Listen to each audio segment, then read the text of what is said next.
All right, so I guess I'll start off with a question. Who here has thinks that there's some problems in the world or our country specifically? Do we all think it's think all there's some yes. things? Think there's some things that we can fix? Just a few Right? things. Because that's my position that I hold, that there's some things that aren't the way they should be. Now, I think the second question that follows is, do you care enough to do something about it other than just, talk about the problems?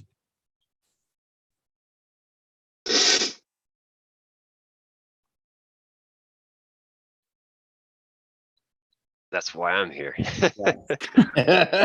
We're here. I'm doing my part. Yeah, and I know it sounds like we're just talking right now. The only good bug is a dead bug. There Right. we go. So yeah, I think there's some problems. It's to the point where I don't feel like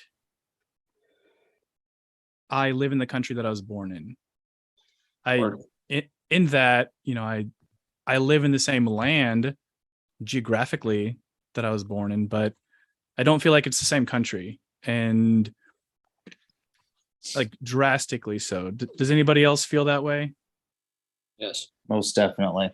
Yep. Even you guys down in the Texas land. Yeah, right. So it's been progressive change, right? It's not happened all at once. It's been, I don't want to say a slow boil, because if you really think about the time scale of humanity, it's rather actually rapid. But it's taken some time. It hasn't all happened overnight, but it's taken a bit of time. But also, so it's a bit paradoxical, because on the one hand, it seems like it's taken a long time, but on the other hand, it's also happening really, really quickly. Within my own lifetime, I've seen things drastically change, and I think we all agree on that. So, and I've felt this way for a long time. I mean, it's funny. You think about the political discussions that were happening 10 years ago, and sometimes I've found myself thinking, man, like, only if we were still arguing about the things that we were arguing about in 2012, like, how great would that be? So I've come to this point where, as things got worse and worse and worse, realizing things were getting untenable. I think probably somewhere around, honestly, I think a lot of it had to do with the Trump's election. So Trump was elected, and I think maybe some of us thought that he was going to be the savior, change things, make some changes, make America great again. And for me, after he was elected, that was some of the worst things that we've experienced as a nation happened as he was president. And so to me, it was another, I've had multiple red pill moments, but it was one of those where that's not going to fix things. That's not going to solve our problems, because, I remember seeing all the drag queen story hours in 2019, and Trump's president, and this stuff's still going on. This isn't changing the direction that we're going in. And I thought that, well, I really think that these things are bad, and we shouldn't be going this direction. And at the same time, I was going through this process of understanding what it means to believe in something. Now, there's this Jordan Peterson clip that I love. Some of you have seen it. I shared it with you guys. And Jordan Peterson's asked the question, do you believe in God? Now this has nothing to do with if Jordan Peterson actually believes in God. That's not the point, if he actually does or not, or what he says about it. But what he says is, he responds by saying, I don't really like that question, and there's some laughter. Okay, that's a funny response. But he says that he goes on to basically say, like, that's not really the question you should be asking. What does it matter what I say I believe? And he says, I'll tell you this. I live my life as if there's a God. Now, what does it matter what I say? And he puts the challenge to us that, if you say you believe in God, do you live your life accordingly? Do you live your life as if there's a God? Because what does it matter if you say you believe in God, but don't live it? And so that idea extends, I think, to everything else. If you say you believe in something, but you don't have any action that backs it up, then that's just like your opinion, man. Like, it doesn't really matter.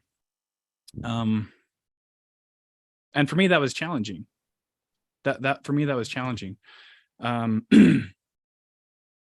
remember a similar time frame reading through the Bible, and I was reading through Romans 12:9. It says, hate what is evil, cling to what is good. And so if I have this belief of what I think is evil and what I think is good, and I'm not hating what is evil or living like it and clinging to what is good, do I really believe those things? So, it was a real challenge to me.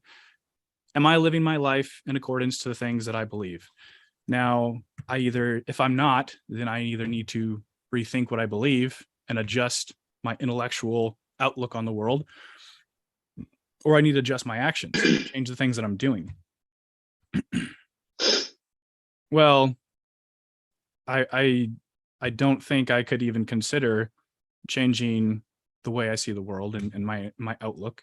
So the only conclusion was, well, I need to start doing something about, the things that I'm seeing. But, what can really, like, think about it. And you probably even thought this yourself, like, well, what can I, as an individual, as just one guy, do about any of this stuff I'm watching on the news? What can we really do by ourselves? And I think you're right. I mean, I think that the answer that we tell ourselves is there's nothing that we can do. There's nothing that I by myself can really do to have, and this is, I think, the operative word, a meaningful change on what's going on, or impact. And that may be right. And then so think about what it means to have a meaningful change or impact. Because if it goes like this, if I believe in something, I must act, and that action must be meaningful, because otherwise it's not really action. There has to be something that there's an outcome. And I was thinking about this, and I was thinking about, what does it mean to do something meaningful? Because if we think, well, there's nothing that I can do on my own, so therefore I'm not going to really try, because there's nothing I can do. And I thought about the parable of the widow's mites. You guys are familiar with this, right? Yes. So for those of you who aren't familiar, so the parable goes something like this. So there's a rich man. He walks into a synagogue, and he puts a lot of money in the donation thing. And then an old widow comes in, and she puts in 2 mites. And I don't remember the exact conversion, but it was something like 1 mite is a fraction of a penny. It's almost worthless. And Jesus is talking about observing this scenario, and he says that widow gave more than the rich man, because she gave all that she had. Even though the rich man gave way more money, and perhaps with the money that he gave, the synagogue could go out and purchase a plot of land, and they could use that to, grow food for the poor or something. But Jesus said that the widow gave more because she gave all that she had. So then for me, it's like, okay, meaningful is about what is in my capability. What am I capable of doing? And am I doing everything that I can with what I'm given? And if I'm not, then I'm not really acting. I'm not doing that meaningful action. And so, for those of you out here that are watching us on YouTube, I want to talk about who we are, what we want to do, and who we are, why we're here, and what we want to do about it. So there's this quote that I really, really love. Society grows great when old men plant trees whose shade they know they shall never sit in. So going back to meaningful action, I want to plant some trees. I think that we should all try and plant some trees. Sometimes I feel older than maybe I look, but I know that I can't rightly consider myself an old man. So for an old man, he has even less, to get out of a tree that he plants. So for me, having some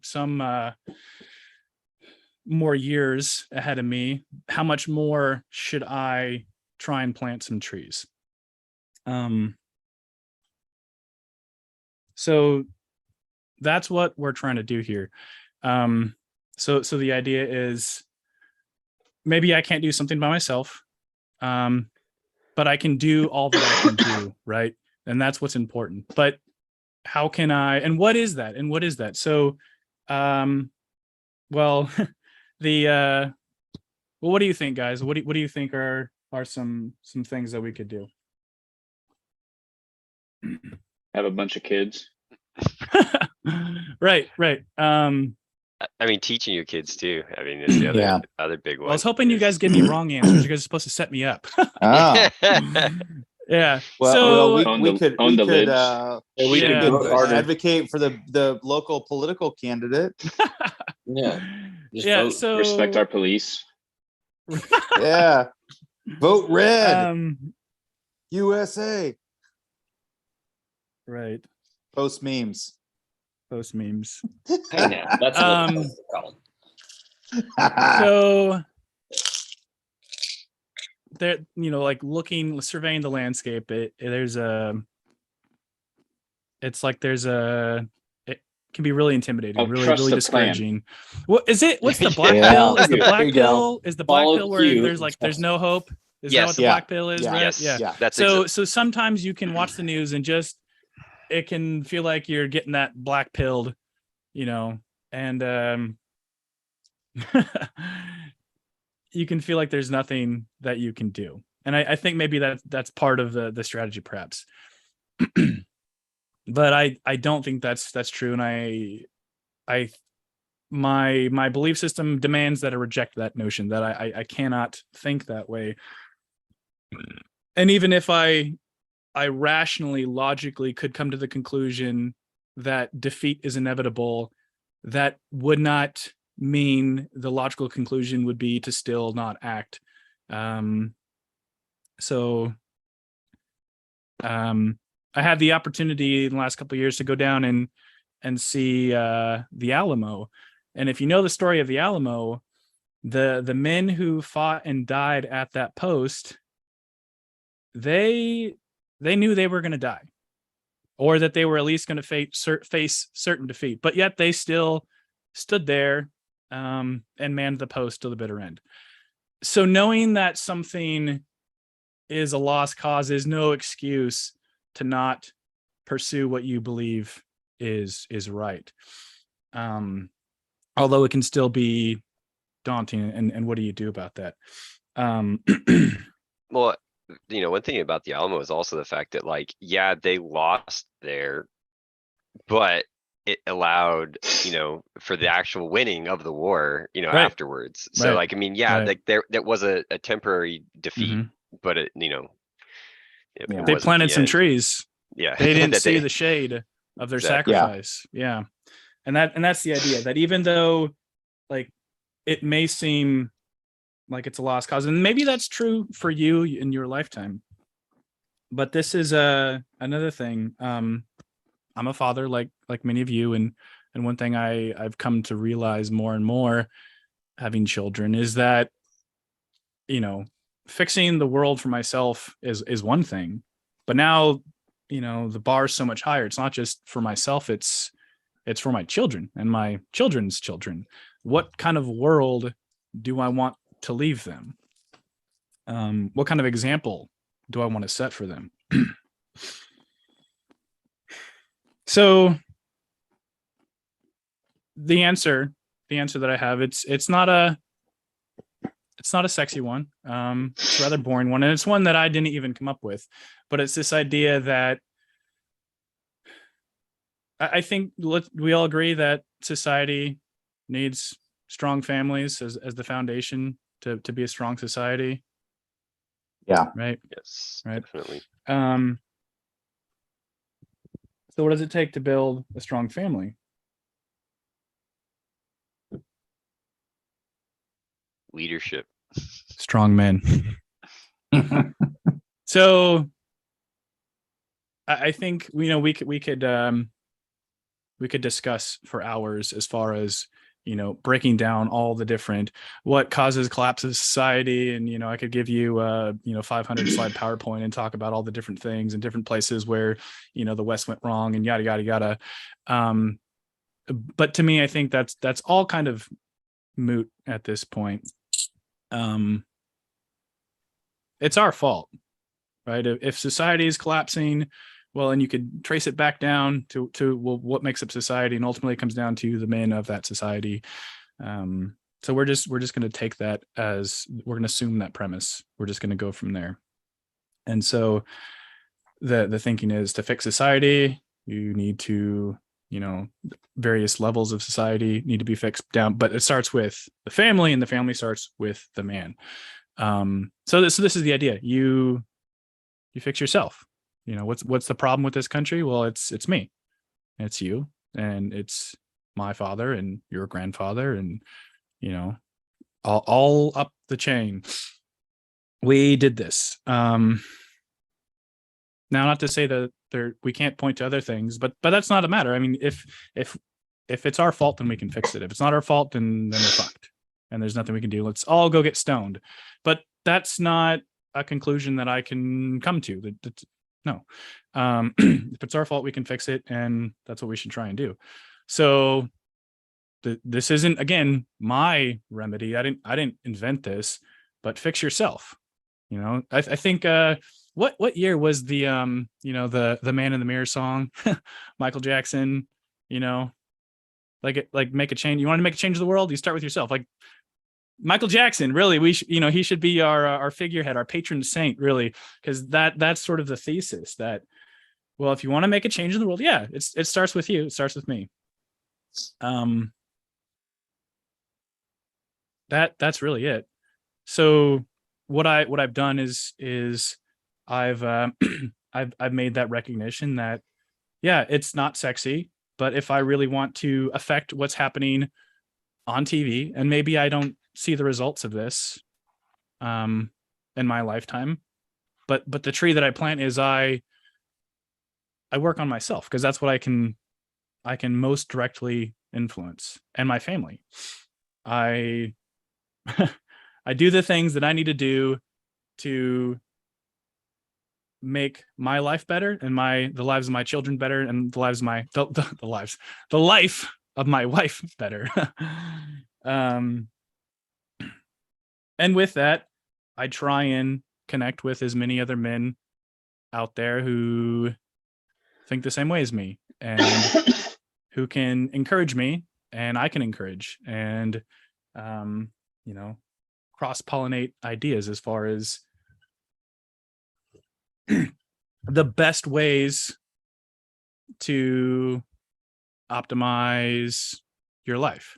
And through that, well, kind of a thought experiment, and play with me. So it's like this idea that maybe one person, fixing his life and getting his shit together, like that's really not going to make much of a change. But what if you can multiply that, across the country? Just what if, when I was a kid, there was a book called If Everybody Did.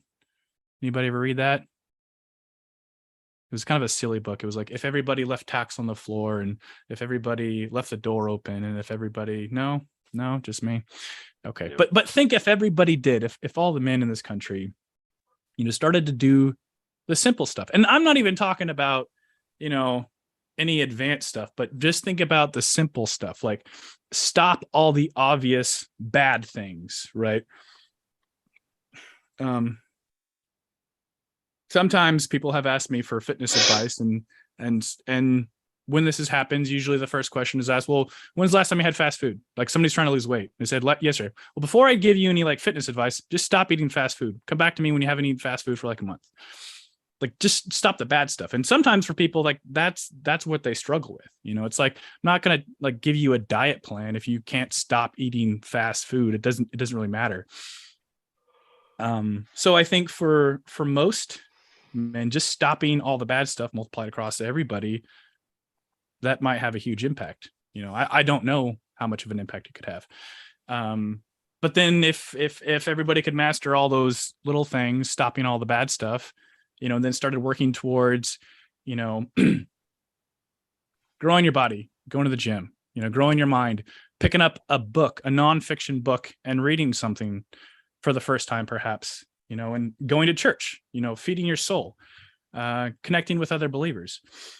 What would happen if men started doing those things in a serious, earnest way?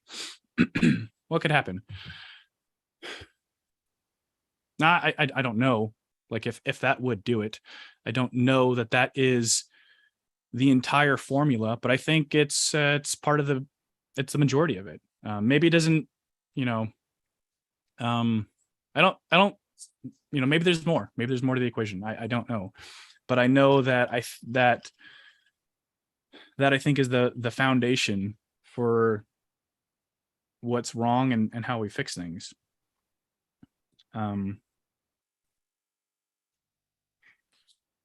I mean, whether it's the right direction or not, you got to start somewhere. And, you know, the only place that any of us can ever start is with ourselves. So.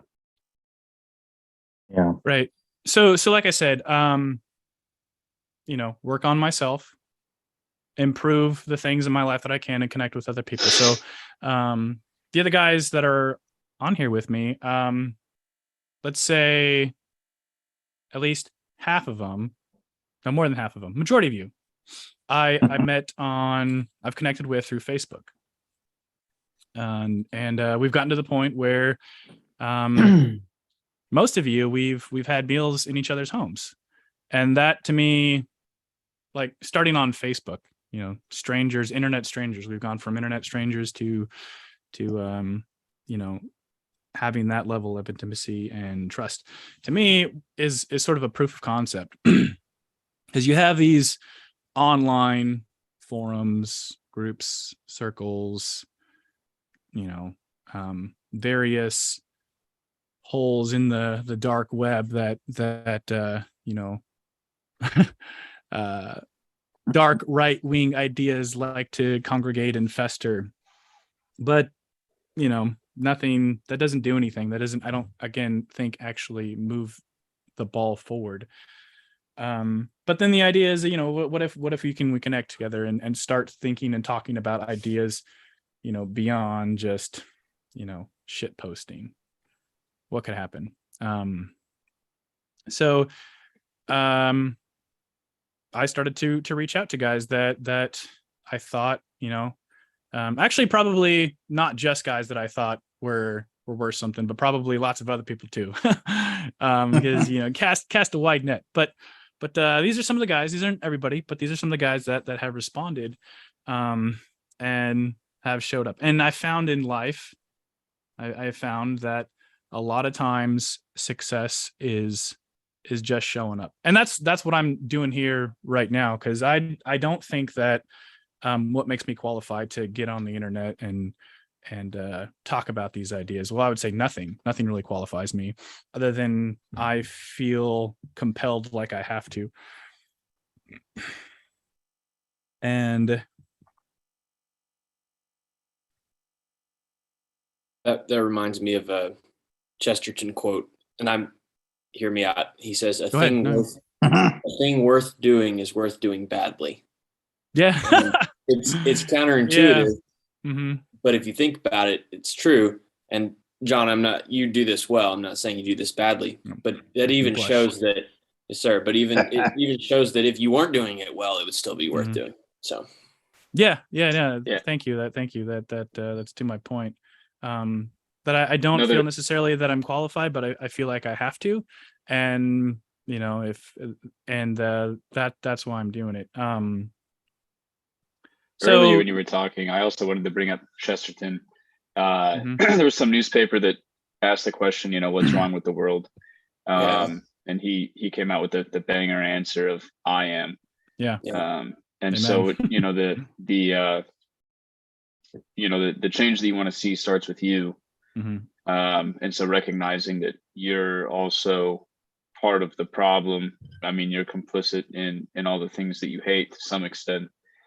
And the only way to see those things change is by changing yourself first, and then hopefully influencing others to do the same, or at least having the gravitas to convince them that you know they're wrong. Yeah. So like I was saying, I've connected with these gentlemen, these fine gentlemen, and I don't think I'd be this far if it wasn't. I know I wouldn't be this far if it wasn't for these guys. But what we've managed to do is we've managed to connect and build some relationships and get to the point of, you know, being here in front of you guys. And so this is in part an invitation to anyone out there, you know, within the sound of my digitally amplified voice, to connect with us, to engage with us, you know, to get your feedback in terms of what you think, and if you want to be involved, how you can get involved, and mostly how we continue to move forward from here is going to be not entirely, but in part based on your feedback, because we, in order to, you know, multiply our effectiveness, you know, there's two forms of power, money and people. It's all Linsky, that sage.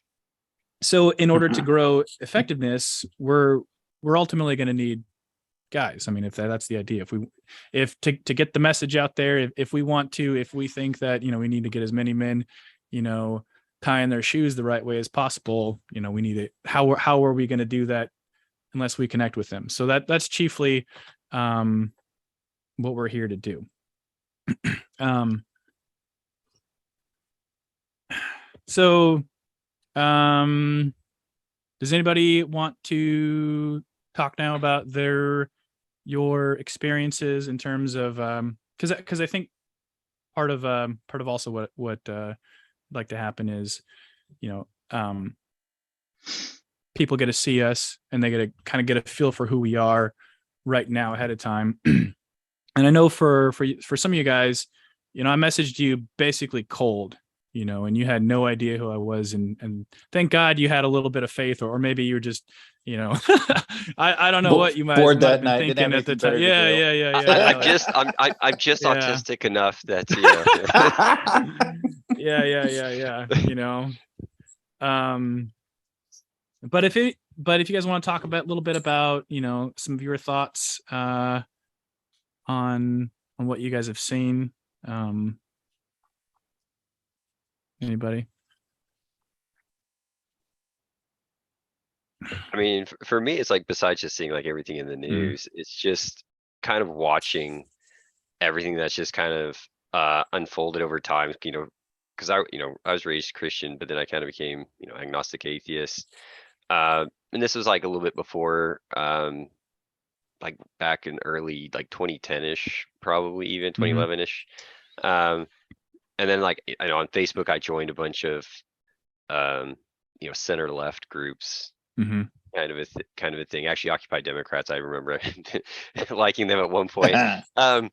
Classics. Way back, like I said, it was like way back in 2013-ish or so. And then but then like a lot of those groups like that was like right as the social justice warrior movement started to pick up steam, which is now just like the woke, just the general left kind of view. But at that time it was the more, you know, a smaller group. And I kind of remember like all those groups that I was in on Facebook that were, like I said, at that time were like center left. A lot of them just started going further left, I guess, to me. And I was kind of like, whoa, like, I don't, you know, it's like, that's a little starting to get out of my comfort zone for where, you know, for what I thought was, you know, good for society or healthy for, you know, for everybody, just not just me, but just in general.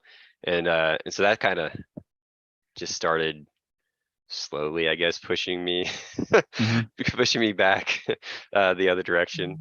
So, and it's just, it's been like I said, a kind of somewhat of a slow journey. Cause like I said, that was way back in 2013, and it's been kind of going on since around that time, just like a slow progression back as everything, like you said, like in the last like 10 years or so, it just seems like things have escalated or gotten a lot more.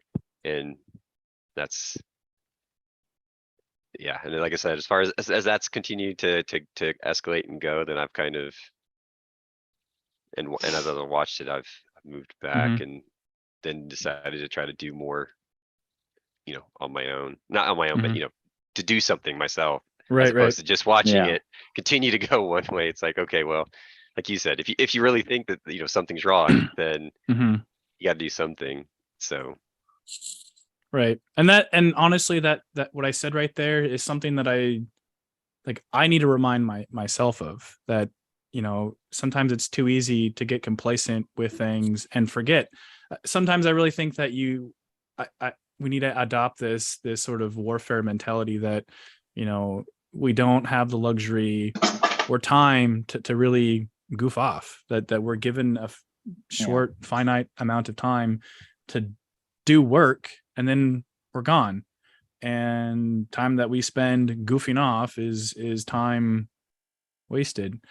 And like I said, as a father, like that's all the more, there's all the more at stake. It's not just wasting time for myself, but it's my children's time as well. I mean, to that effect, actually, it was like right before I think I joined the group, was Apex. I don't know if you've heard of Apex Legends. It's just a video game, first person shooter game. It came out and I spent like 2,000 hours playing it within the first year. Like within a year, I actually spent 2,000 hours just playing the video game, and that's while having a full-time job. But at the end of that, it was kind of like depressing. What type? Well, it was depressing because, like, I mean, I had kids, and then it was like, what? It's like, so basically, they didn't really have a dad for that year. So because I was either work or playing, because I mean, you try to fit that much time in, and I pretty much, like, I stopped playing it, and then and that was part, also like with some of the, it was a chance just to reflect and be like, yeah, what is this gonna do? And like you said, 5-10 years, like, it's bad enough for me, but what is that also for my family? Like, when I'm not there, when I'm not spending time with them and helping and doing anything. Right.